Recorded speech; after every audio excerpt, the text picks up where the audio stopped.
लेने के बाद बंधुओं बहुत ध्यान से सुनिएगा कुछ बातों को। देखिए, उपदेश जो शिष्य को देना चाहिए वो हम दीक्षा के बाद देंगे, पर उससे पहले जो सावधानियां हैं वो हम पहले ही बता देते हैं। सबसे पहली बात, अभी भी अगर किंचित भी चित्त में ये भावना है कि हमको महाराज जी अच्छे लगते हैं, बस इनकी बातें अच्छी लगती हैं, इनकी कथा अच्छी लगती है, हम इनसे इंप्रेस्ड हैं, बस इसलिए हमको दीक्षा लेनी है, तो आप गलत कर रहे हो। नहीं, दीक्षा तब लेनी है जब ये विश्वास चित्त में आ चुका है कि ये कह देंगे वो मेरे लिए पत्थर की लकीर है। ये अगर आज्ञा कर देंगे कि इस नियम का धारण करना है, तो उस नियम को धारण करने में मुझे दूसरी बार विचार नहीं करना पड़ेगा।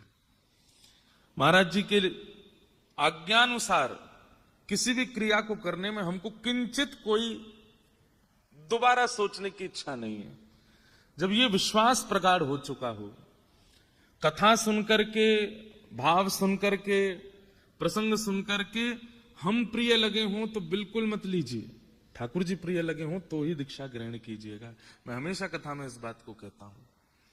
आचार्य की वाणी सुनकर के आचार्य प्रिय लगना चाहिए, ठीक है, उसके प्रति प्रियत्व का भाव होता है, लेकिन उससे अधिक ठाकुर जी प्रिय लगने चाहिए, तभी आप दीक्षा ग्रहण करने के अधिकारी हो। नहीं तो एक बात स्पष्ट मान लीजिएगा, आज दीक्षा लेने के बाद आप जो भी करेंगे पुण्य उसका फल तो मिलेगा आपको, और जो भी करेंगे पाप उसका फल मिलेगा हमको। कभी अगर हमारे सिर में दर्द हो रहा हो, कभी हमारे कुछ शरीर में दिक्कत हो जाए, तो समझ जाइएगा हमारे किसी गुरु भाई ने कुछ किया है, तभी इनकी अस्वस्थता आ रही है। तो इसलिए बहुत दायित्व वाली ये कहने वाली बात, अब लोग बाग इतने सब जगह से कह रहे हैं, बोले 7 लाख रजिस्ट्रेशन। मैं तो उस समय चक्कर खा के गिर गया। मैंने कि 7 लाख में से 1 लाख ने भी अनुचित किया तो मेरा क्या होगा। तो वो तो एक बात है। अभी भी जितने लोग बाहर खड़े हैं वो थोड़ी देर तो सुन लो भैया, फिर चले जाना। हाँ, दीक्षा के क्रम फिर वो जो यहाँ विराजमान है, क्योंकि अत्यंत गोपनीय रहस्य है, उसको ज्यादा प्रकाशित उद्घाटित नहीं करना है। तो लोग बागों में ये चर्चा होने लगी, इतने लोगों के रजिस्ट्रेशन हुए। पहली बात तो कई जगह ऐसी अफवाह भी हुई कि सब लोगों से पैसे लेके रजिस्ट्रेशन कर रहे हैं। ऐसा बिल्कुल नहीं, आप सब तो जानते हैं फ्री रजिस्ट्रेशन है। रजिस्ट्रेशन करने का कारण इसीलिए था क्योंकि मुझे कहीं ना कहीं अंदेशा था कि संख्या बहुत हो जाएगी, और रजिस्ट्रेशन एक प्रक्रिया है। हम मानवों का स्वभाव है कि हम प्रक्रिया से करने वाली चीजों में थोड़े आलसी हैं। सहज अगर हम बोल दें कि सीधे फोगला आश्रम आ जाओ, आके दीक्षा ले जाओ, तो यहाँ इतनी भीड़ होती कि तल रखने की जगह नहीं। इसलिए हमने एक प्रक्रिया बनाई कि चलो थोड़ा आदमी को आरकस आएगा, आलस आएगा, तो जिसके मन में भाव नहीं है वो करेगा ही नहीं, तब जाके 7 लाख रजिस्ट्रेशन होंगे। तो सोचो अगर हम वैसी खुली छूट देते तो क्या हालत होती। और मैं एक बात बहुत स्पष्टता से जानता हूं, इनमें से 40-45% लोग केवल प्रभाव देख करके करना चाह रहे हैं। हमारी पुनः पुनः प्रार्थना है आपसे, प्रभाव नहीं। आप गुरु के प्रति समर्पण लाइए, उनके स्वभाव से परिचित होइए। ठाकुर जी प्रिय लगने चाहिए, वाणी से, विचार से, भाव से, कथा से, तो ही ये संबंध उचित होगा। तो उनमें से कुछ लोगों को चुना गया है। अभी ऐसा रखा गया है कि रजिस्ट्रेशन तो 2500 लोगों को हमने आमंत्रित यहाँ किया है। उसके बाद भी बहुत सारे बालक हैं, बहुत सारे युवा हैं, वो चाहते हैं, तो फिर सुबह सुबह यहाँ ऑफलाइन रजिस्ट्रेशन भी हो रहा है। संख्या भैया देखो, हमारे श्री वैष्णव संप्रदाय में ऐसा नहीं हम मंच से दीक्षा दे दें सबकी हो गई, नहीं। एक एक व्यक्ति को हमारे पास आना पड़ेगा, और एक एक व्यक्ति की प्रक्रियाएं होंगी। उन प्रक्रियाओं के बाद ही वो दीक्षा। अब हमको एक बहुत अच्छी बात लगी कि भाई अगर अपने शिष्य अथाह बनाने हैं तो सारे शॉर्टकट अपना लो।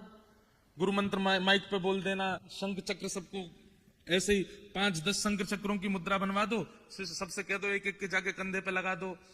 अगर बहुत संख्या में सबको दीक्षा देनी है तो फिर हम 5000 लोगों को भी दीक्षा 1 घंटे में दे सकते हैं। लेकिन एक बात बहुत जरूरी है कि हमको तो दीक्षा अब जीवन भर देनी है। आपकी तो एक ही बार होगी। आपकी वो जो एक बार होने वाली है उसमें शॉर्टकट नहीं है।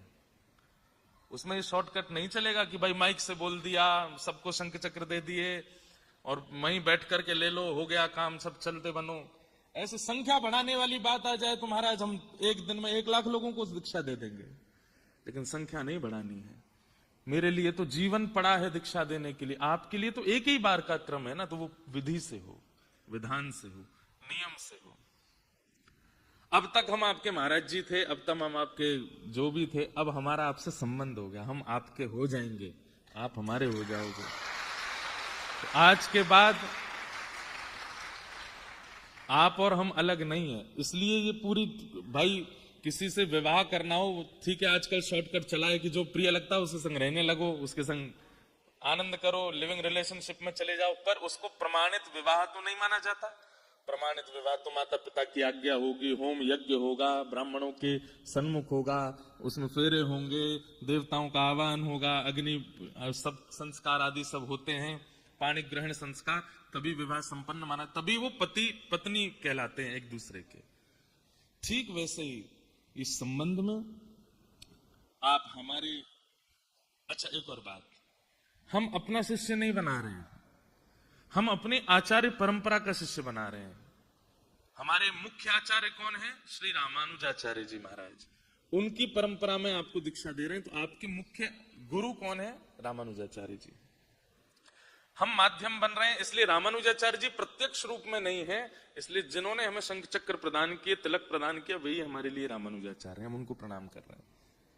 उस भाव से आप हमको देख सकते हैं।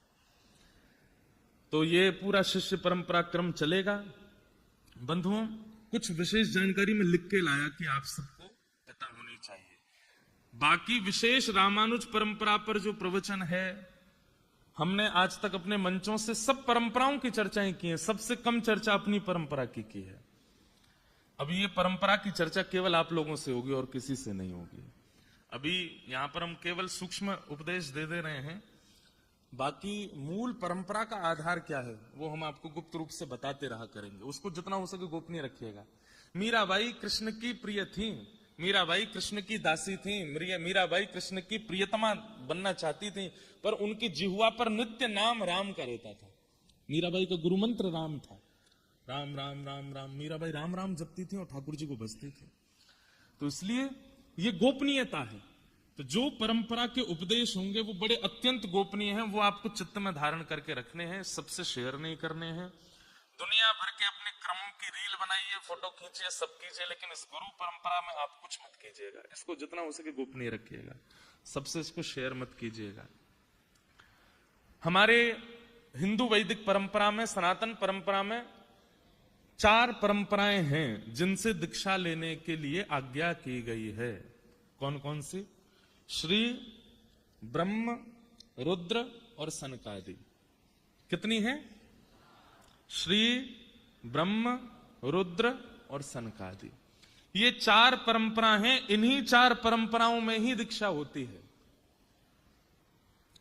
हमारी जो परंपरा है उसका नाम है श्री परंपरा। आज के बाद जब आप दीक्षा ग्रहण कर लेंगे तो आप श्री वैष्णव कहलाएंगे। कौन कहलाएंगे? श्री वैष्णव।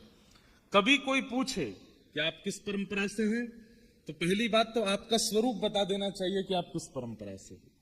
फिर भी सामने वाला नहीं जानता, पूछे कि आपकी परंपरा क्या है, तो उनको कहना हमारी श्री परंपरा है। और श्री को कई लोग नहीं जानते। दक्षिण भारत में श्री परंपरा से आप सब समझ जाते हैं कि ये श्री परंपरा के हैं, परंतु अगर उत्तर भारत में कोई श्री परंपरा, तो कहना है श्री रामानुज संप्रदाय। कौन सी संप्रदाय?